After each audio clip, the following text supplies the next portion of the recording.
Ellen Briggs is the comedian who'll make you laugh so hard your cheeks will hurt.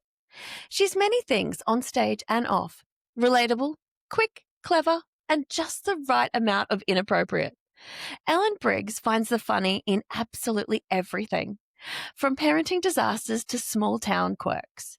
If laughter is the best medicine, then my guest today is the full prescription, maybe even a double dose. Welcome, Ellen. Oh, wow. What a lovely intro. Thank you, Val. It's all true. I've seen you probably 3 times. Yeah. And my friends and I still laugh at some of your jokes. Oh, that's good. They live on. They live on. I know we've done some fun gigs. The one that really sticks in my mind, it was a hat one. Yeah, hats for high tea. Do you remember what happened? That I had to drive my son's car? Yes, I do. Yeah, do you remember the whole thing? So, and we were at the really fancy hotel. That is in the Brisbane. Emporium. Yes. Yep. So I was driving and this little shitbox car. I do remember this now. And as people were driving past me, they were kind of laughing when they were looking at me, and I was like, what are you laughing at? What's wrong with my car? Yeah, what's wrong with my car? There's like all spray cans in there, dirty, like horrible. And I rang the hotel because I was stuck in traffic and I was freaking out that I was going to be late. I hate being late. Yeah. And I rang the hotel and said, look, I'm coming. I'm doing guest spot at the function. Is there somewhere I can park? And they said, we'll valet park you today. And I'm like, oh, shit. I'm just in the worst car. So I pull up and the guy comes out and his eyes nearly popped out of his head. And I'm like, I'm sorry, it's not my car. And as I walked around, because we live on a dirt road on property, and as I walked around the back, there's a giant dick and balls drawn on the back of the car. So that's why everyone was laughing as they were driving past. And I'm like, the only time I get valet parked and I'm in the dick and balls car. And did it backfire? Yeah. Boom. Yeah. So yes, that was a fun one. Yeah. Well, like I said, you really relate to me and to everybody I know. So 3 times I've seen you, and like you say, your jokes live on. Thank you. And I think because they're about reality. Yes. And we nod and we say, yeah, that's me. Yeah, that's me. Yeah. That's what I love about it. I find it hard to write about things that haven't happened. Yeah. Every one of my jokes has a tiny little acorn of truth. Yeah. So no fiction. No. And well, for comedy you exaggerate it, you blow it up, and then that's the comedy. Yeah. Yeah. But yeah, I find it hard to write if things haven't happened. That's how I write. Things will happen. Yeah. And I know you've got 2 older boys. What do they think? Are they like, Mum, don't talk about me on stage? No, or are they never. like, yeah, live on it, Mum? Yeah, they never have been.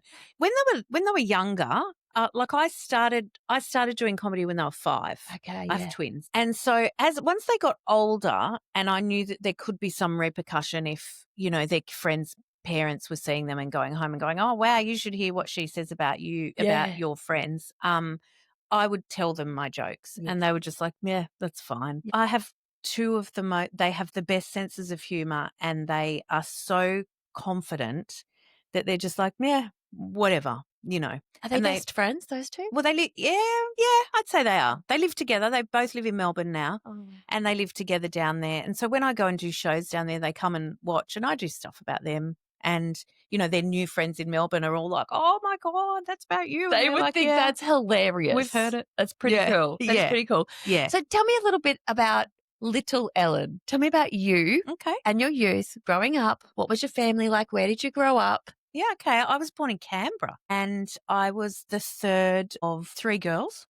So I have 2 older sisters, big gap in between us because there was a boy who died in between us. Sorry. And so there's 5 years between me and my next sister. Yeah. And so you were literally the baby. Yeah, I was the baby. Yeah, very mum and dad, very hardworking. We grew up in government housing. Mm-hmm. My mum was a telephonist for what was telecom back then. And my dad had several jobs, but in the time that I was sort of most remember, he was a TV technician. And so fixing TVs, broken down TVs? Back in the day when we used to fix things, not just buy new ones. So was your garage full of televisions? Yeah. And he'd go to people's houses. And because he'd go there, I'm a massive animal lover and so is he. And so we always had this parade of dogs because he'd come home and go, oh, they were going to kill the dog. They were going to get rid of the dog. I had a lovely life growing up with all these animals. I used to really want to be outside all the time with the animals, sleep with them. We had a big old cranky, well, he wasn't old. He was born before me, the cat, and a big black tomcat who was kind of terrifying. You never knew what he was going to do. I think he lived till he was about 18. So I used to dress them up and put them in prams and take them around. I had a really great childhood, I would say. Were your parents funny? Dad was funny. No, my mum was not funny. So mum's serious? Yeah, mum quite mentally unwell. Okay. Now I realise that when I look back, mum had some really hideous trauma in her life that we didn't know about until the very last part of her life, which was it was a wonderful thing for us to find out about that, because it was kind of like, oh, okay, that's why she was the way she was. Not having her die with us going, well, that was difficult. Yeah, why was she like that? Why did those things have to happen? Yeah. Yeah.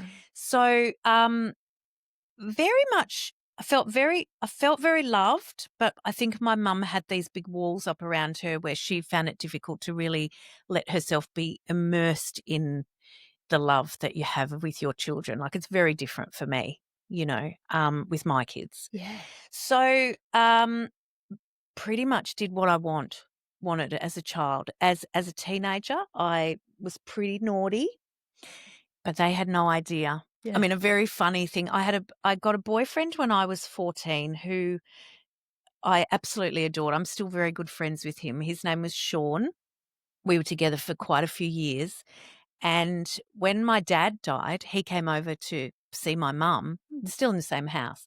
And when he came through the front door, he sort of looked at me and he goes, oh, fuck, it's weird coming through the front door in this house. And my mum's like, what are you talking about? And he goes, well, I used to jump in Ellen's window all the time.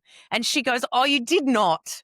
Like, she refuses to believe any of that stuff. Yeah.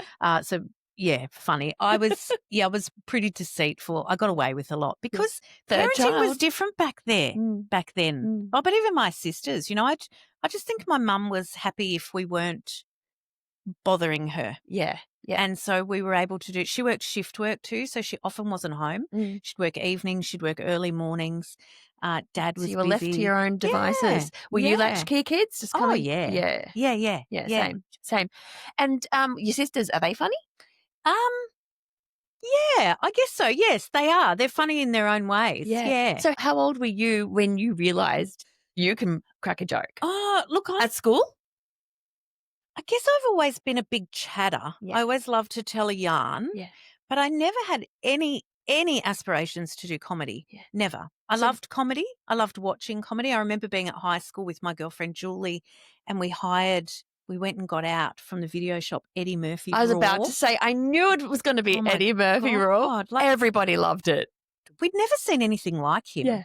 Yeah. Like he was literally a rock star and gorgeous. And it was electric. Sexy and so naughty. Yeah. And we hired it and we went in. Remember the old the trolleys that had the TV and the video thing underneath at school, and they'd wheel them into rooms. So we went into like a storage room and we were watching it in there, and I had this teacher called Charles Casabon. He was my English teacher, and I was a very good student. I got very, very good marks. Good girl. Well, I loved school. I loved learning, but I wasn't a good girl. No, I was doing bad things outside of school, but I loved the actual learning process. Yeah.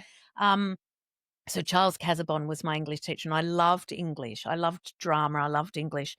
And he came in just in that part where Eddie Murphy's going, suck my cock, motherfucker. And I was like, it's not all like this. And Sorry, he went, sir. yes, it is. I've seen it.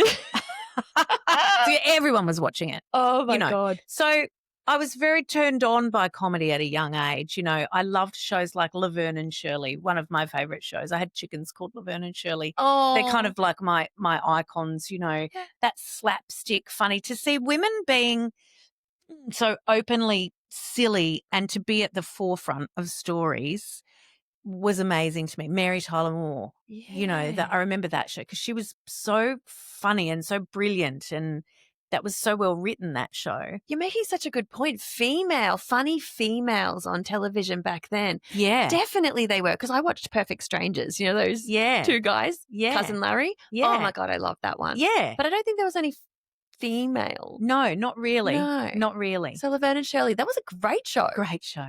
Squiggy and Lenny. Yeah, it was great. I don't know how it would hold up now. Maybe I should watch some stuff now, but it was cute. It was a funny show. I Dream of Jeannie, those Bewitched. Loved it. They were the Ellen funny. DeGeneres show was good back in the day, like that first show she put out in the 90s. So hilarious. Yeah, so I grew up watching that stuff, so I loved comedy. Yeah. And I loved, now I think about it, I was always drawn to female-centric things. But I never, ever thought about doing it. So what did you do for work after school? Well, I went into the public service in No more Canberra? Yeah, in Canberra. Still So I Canberra? was in the public service in Canberra. So I worked for what used to be the CES, Commonwealth Employment Service. Yeah. And that was fun. So I used to work I was in the actual CES for a while. And I remember we had a competition one time where if people came in with because tattoos weren't a thing really back then unless you'd been in prison. Mm-hmm. So we had this whiteboard and you got points for tattoos. Hang on, for getting a person a job that has tattoos? Well, just if they came in and you served them. Okay, yeah. Right. So, like spiderweb tattoos on the eyes or on here, like they were proper jail tattoos, the teardrops or doves, and you got points. And at the end of the week, you'd look at who had the most points and those people, whoever won, got the drinks bought for them on the Friday afternoon. Oh, that's awesome. So that was so fun. I did that. Then I went into staff training. So that was for Department of Education. I went into staff training, and so I would travel all over Australia delivering training packages when there were new policy changes. And did you find when you were doing those trainings that you put energy and a little bit of humour into that training? Probably, because they're pretty dry. You're literally standing up in front of people. Yeah. So you're getting that confidence to speak to a crowd. Yeah. And you're delivering something potentially boring. Yeah, very boring. You've got to make people not yawn. So perhaps you were a little bit entertaining. Yeah, yeah. Then my husband and I, we left Canberra. We moved to Mullumbimby in northern New South Wales, where we still live. Yeah. And I worked for the Lismore Uni for a while, and then I worked for the Byron Shire Council. So I worked for council as well. And then I had my kids. What division in council? I was the executive assistant to the corporate services manager. It was a beautiful, country councils. You form friends in there that I'm still very good friends with all the people I worked with. Yeah, me too. I love that about. And sometimes it's us against the world. Yes, in that's councils. what it feels. Oh, I was in a ward office, so it was us against the community, but I loved turning them around and making them, whatever their issue was, I loved fixing it, or I loved turning it around to explain to them why that's not going to happen or why that's unreasonable, and then them still loving us. That was my favorite thing. Yeah. Customer service. Yeah. So I worked in council. Then I fell pregnant with my kids and I had twins. Now, my husband was working overseas. So when I met him, he was doing this job. He was a MotoGP mechanic. So he was away for 8 months of the year. So MotoGP, that's like fast cars? Bikes. Motorbikes, yeah. So Mick Doohan. Yeah. Was his mechanic. Oh, love that. And then he was Valentino Rossi's mechanic. Oh, so 28 years or something he did that. So when I had the boys, I really had this, I'd never not worked, and I really had this vision that I would go back to work. And then once I had them, I just went, well, this is going to be impossible. I have twins. I'm going to be putting them in care. That care is going to eat up most of what I'm earning. And I'm going to be exhausted. Yeah.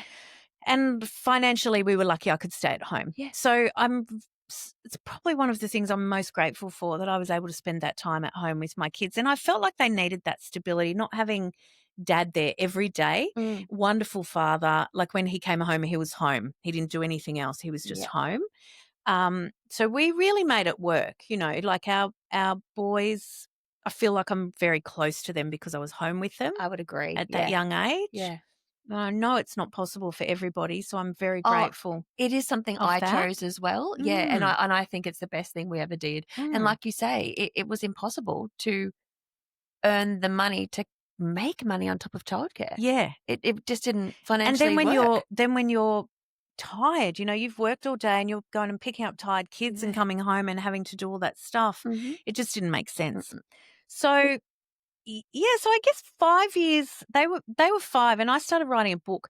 I think when and you would have been the same if you worked a lot before you had your kids. I was in pretty good jobs. I used my brain every day, and then you have kids and you're really not using your brain. That is why I did Hats for High Tea Yeah, for right. 6 years in a row, because I'm like, I can't just sit here. Yeah. Because it was a 6-month run up to Hats for High Tea, and then I'd be dead for 6 months because it's so much work. Yes. And a parent of 3 children. And I also wrote books and I did paintings and sold them. And I was always doing something Yeah. because otherwise my brain would turn to Yeah. mush. Yeah. So I get it. Yeah. All Yeah. right. Yeah. So I started writing a book Mm. and it started to it sort of started to lean towards more funniness, and there's a woman who ended up becoming my mentor and my business partner, Mandy Nolan. Yes. And she ran these comedy courses. They were like a rite of passage in our area. And so she would do like this 6-week stand-up comedy course, and at the end you would do the Virgin Sacrifice, the show. Oh my And gosh. thousands of people in the Byron Shire have done it. She did it for 20 years. She's only just finished. So how did you come across her? Because she was doing these courses. And you found it somehow because online wouldn't have been a thing? It would have been in the paper. In the And everybody paper. just knew. Yeah. Everybody just knew Mandy Nolan's courses. And we would all go and watch the shows all the time because you always knew someone in the show doing it. So good. And, the whole community would turn up to watch them. So I contacted her. I remember the conversation on the phone and I said, listen, I'm writing this book. Would your course help with my writing? Because it's kind of funny, but not funny enough to be a funny book. Yeah. And she went, yeah, it will teach you how to write funny stuff, but it's a stand-up comedy course. So you'll be doing stand-up comedy at the end. And I remember thinking, well, I absolutely won't. Not doing my that. watch, Mandy. But I did the course and she's a massive bully. Not really. And she, did it and loved it. She said to me, you've actually got something. There's something about you. I would love to see you do more. Just go and do some open mic nights. Just do that same material, but you have this relatability and this warmth on stage that I haven't seen for a long time. And so I did that. So I used to get a babysitter around and tell the babysitter and my friends that I was doing piano lessons because I didn't want anyone to come and watch me. Yeah. And I just started doing open mics and it just became like a bit of a hobby. You get that buzz, started writing a bit more. Then I got my first paid 10-minute spot. And where was that? That was in Byron at a Mandy show. Yeah. Supporting Charlie Pickering. Wow. And it just went from there. So I never planned it. No. I just went, this is kind of fun. And if you're on stage, there's such an amazing feeling about having an idea from your head and putting it out into a room and collectively that room going, that's funny. You're having a connection with every single person in the room, which is something special. And then sometimes your jokes, the inappropriateness of them, I freaking love. Do you love watching some ladies squirm? Yeah. Like they'd be like, yeah. Oh. Yeah, I shouldn't really be laughing at this. Yeah.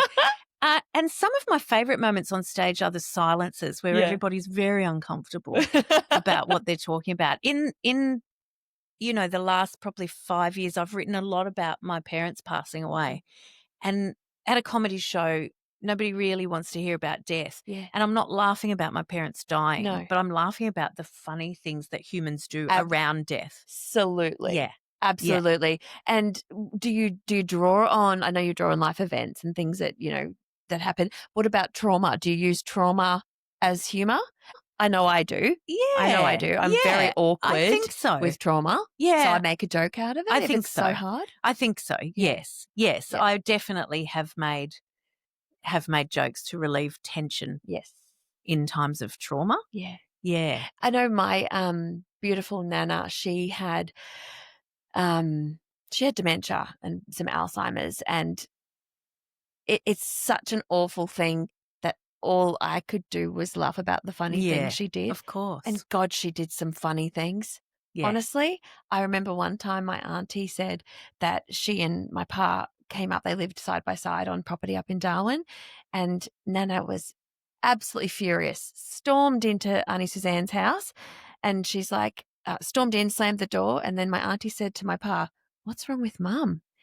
And he said, she's furious because I won't wear the suit she laid out for me.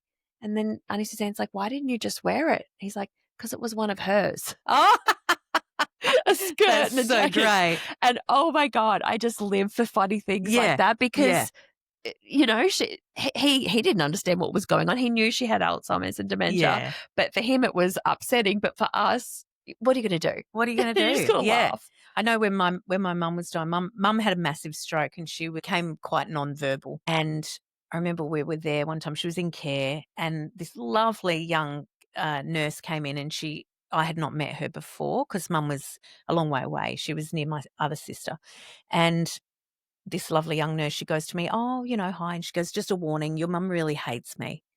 And I'm like, "Okay, sorry." And she goes, "No, it's fine." She goes, I get it. It's not her. It's Yeah. not me. I don't take it personally." Yeah. My mum hadn't spoken for ages, and she turns around and looks at this woman and goes, "You're ugly," like clear as a bell. And I'm like, well, fuck, she's still in there. Yes, Yeah. absolutely. And you feel such shame. And yeah, no, my husband's nana, she was in care here in Brisbane, and she also had the dementia and Alzheimer's, and was also hilarious. yeah. In the trauma way, I like to think of it. And she would sometimes, because before she went into high care, she was in medium care and had a little bit of autonomy, which they should not have let her have, because she barricaded all the entry doors to the place and wouldn't let staff in. So she got suitcases from everybody's room, Yeah, and they wow. had to like break down the door. I love that. I know. I love that. The Yeah. rebellion Yeah. of And she used older to people. Yeah, and she broke into the kitchen one time and found the phone and was calling the police because she'd been kidnapped. And then when the staff came in, there was apples on the table, and she was just pegging apples at everybody. Oh my God, I love it. I love it. I did really love her energy. Yeah. Yeah. I like to think I'll be like that Yeah. when I'm an older Yeah, person. breaking out of an old people's home. Yeah. Yeah. Yeah. So good. So, Ellen, tell me, what about since wokeness and cancel culture and things like that, have you found that you've had to cater toward that kind of thinking? No. I always say to people, like, wokeness, it depends on what you think it is. Mm. For me, what wokeness means is we're changing with the time. Yeah. You know what I mean? 30 years ago, 40 years ago, we thought it was okay to make jokes about domestic violence. Yeah. I'll give my wife a bit of this. That's right. And everyone would go, Yeah. Or, women would even say to each other if they had a mark on their face, "Oh, what have you got into trouble with your husband?" Oh. Do you know what I mean? I do know what you mean. Of course we wouldn't say that Yeah, now. Is never. that woke? That is not woke. Sorry, that was inappropriate to be saying back then. So what I'm saying is, because it was inappropriate, Yes. and now we don't do it, is Yeah. that woke? Yeah. Because we used to make jokes about gay people. We used to be racist. We used to be homophobic. And now we're not. Is that wokeness? If it is, great. I'm very woke. Yeah. I've never made jokes about those people. I've been doing comedy for 20 years.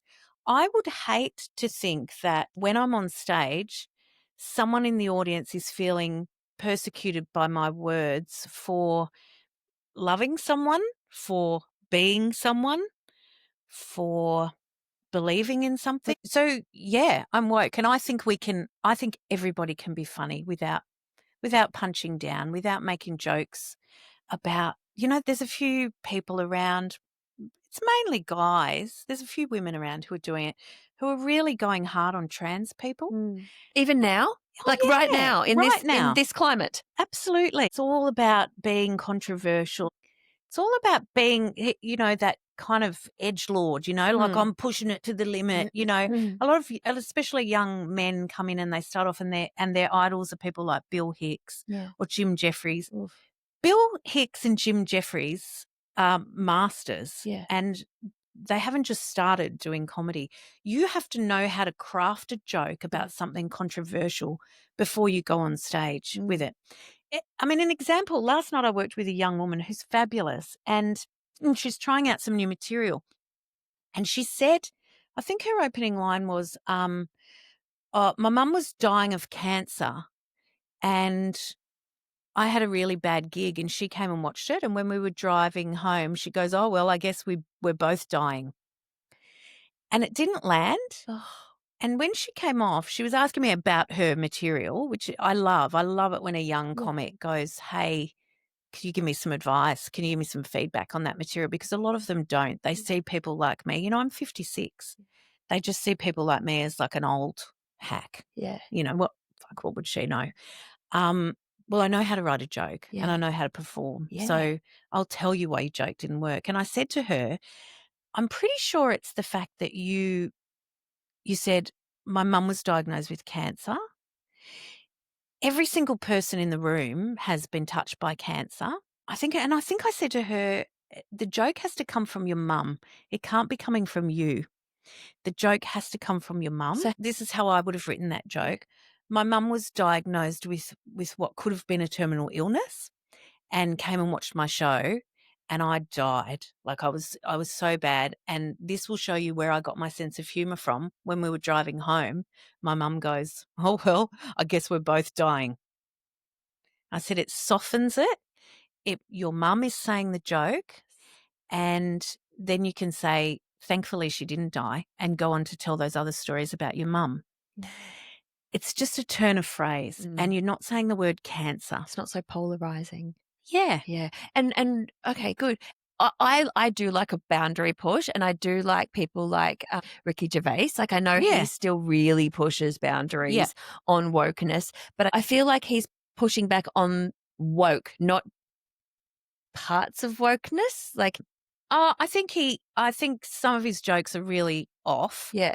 And I sometimes I go, oh, why did you do that? Yeah. Why did you do that? Yeah. But I think he's brilliant. Yes. I think he has a brilliant comedic mind. Yeah. That show Afterlife is a masterpiece. It's literally a masterpiece. Yes. Yeah. I cannot get enough of that show. And I think I think he now is better at writing that sort of stuff than doing stand-up. Yeah. Probably. I don't know. I've never seen him do stand-up. No, I've just caught snippets. Yeah, clips. And sometimes they're taken out of context too. You're not hearing the whole thing. I don't understand why people are going for trans people. There's such a small amount of the population. Yeah. I don't know one person. I know a lot of people, and I don't know one person who has been harassed, upset, has had any part of their life affected by a trans person. This bullshit of they can't come into ladies' toilets because they might attack us. We're not getting attacked in toilets. Women are getting attacked in their own homes. So I'm sorry, it's not it's not trans women we need to worry about. It's it's our partners. So I really go hard on that. Maybe that could be something you could bring out. Make a joke about that, because that makes perfect sense to me. Yeah.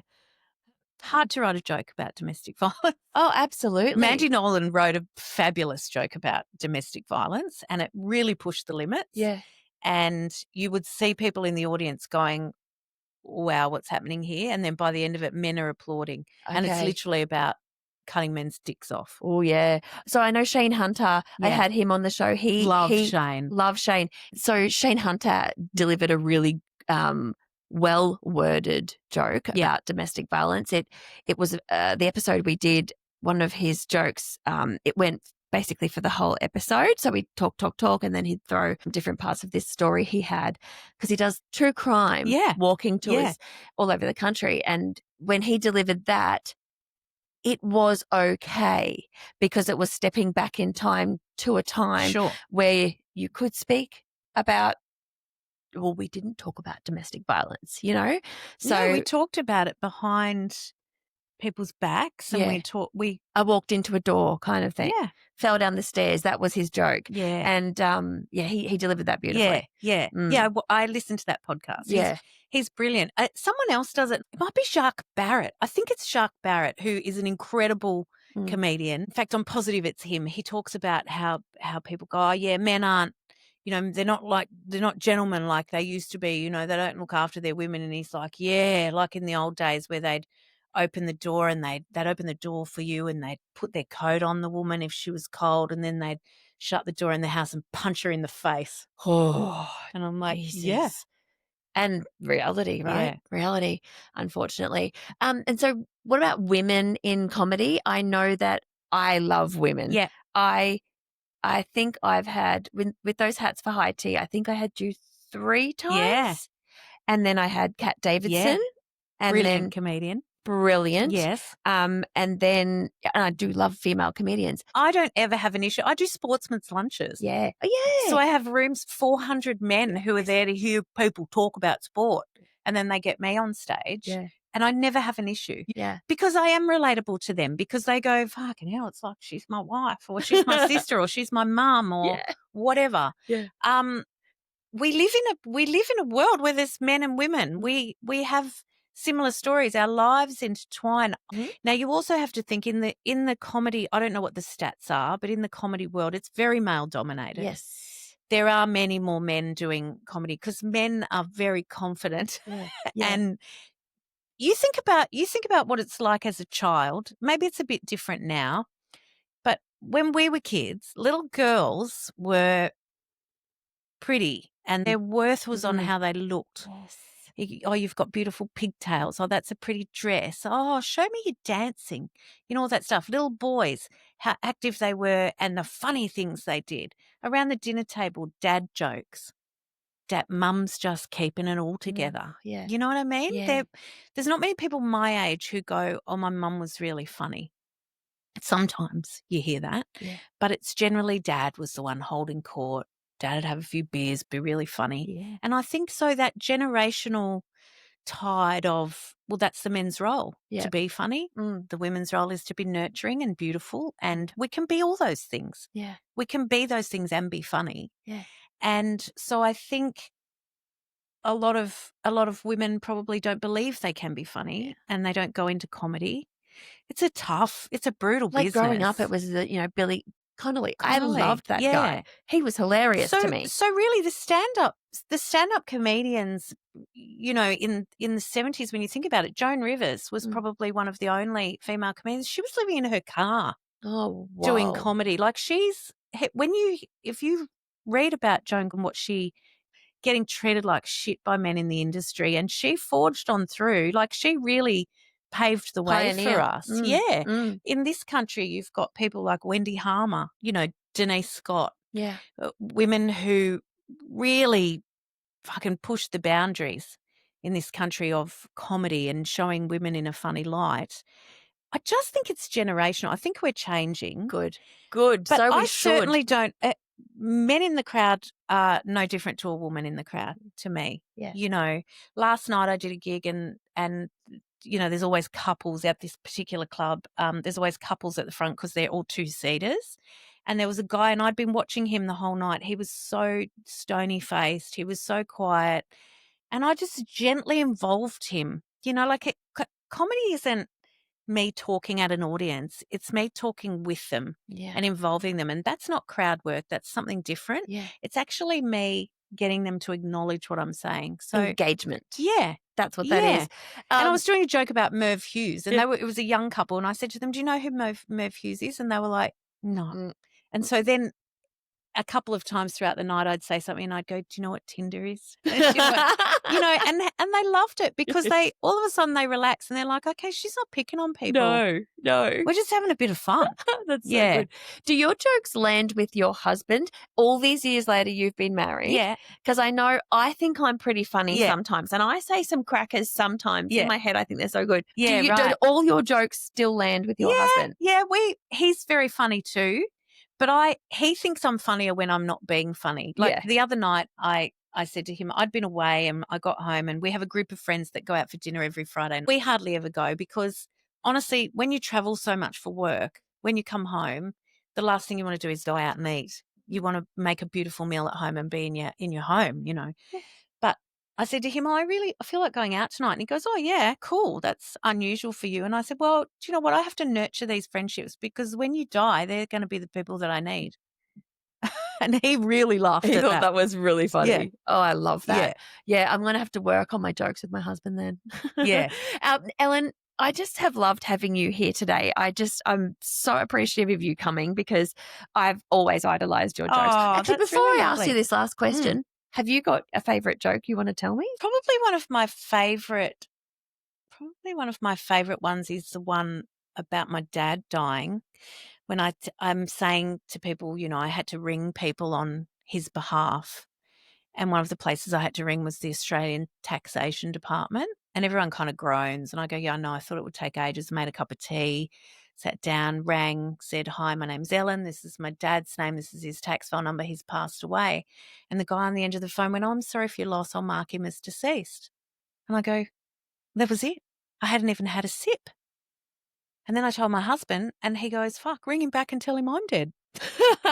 I love it because there's a lot of tension. People are like, how are you going to get out of this? Yeah. I can see people going, what's the joke? And they laugh at parts that aren't even funny because they think that that's the end. Yeah. That's probably one of my favorite ones. Look, at the moment I've written a whole heap of new stuff and and I'm doing it on stage at the moment. And so they're my favorite ones because they're growing. Yes. They're different, you know. So really until you've done a joke probably, for me, probably 20 times. And when I say a joke, a bit, so it might go for 3 minutes, it might go for 5 minutes. It's not right. You know, you're finding new bits in it every night when you're doing if it lands. Yeah. And so I'm enjoying that. I'm enjoying watching them grow, my little babies. You're amazing. Grow into big people. The very last question that I ask all of my guests on this podcast, Ellen Briggs, have you ever seen a ghost or a UFO? I haven't seen a UFO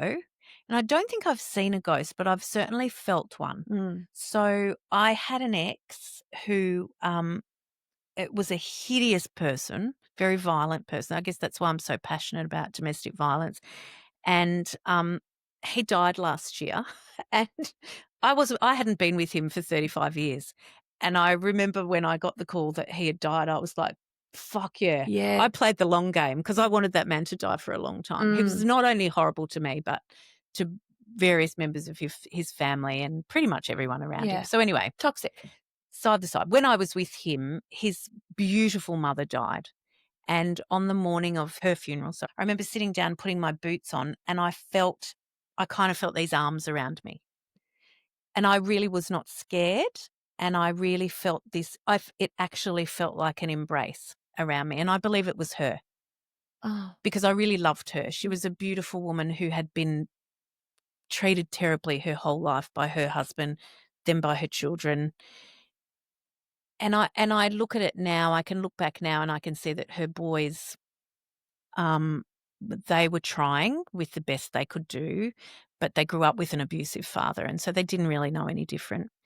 But she adored her 3 boys and I think I remember her saying to me when she was dying, you have to look after them, you have to. So this is another whole podcast as to why I stayed with him, but it had a lot to do with her. And so I felt her. I'm positive it was her that morning, but I never saw her. And so, no, I've never seen a ghost, but I've certainly felt that presence. So I haven't seen either. I haven't seen a ghost or a UFO. I've had 4. Shane Hunter saw a UFO. Yeah.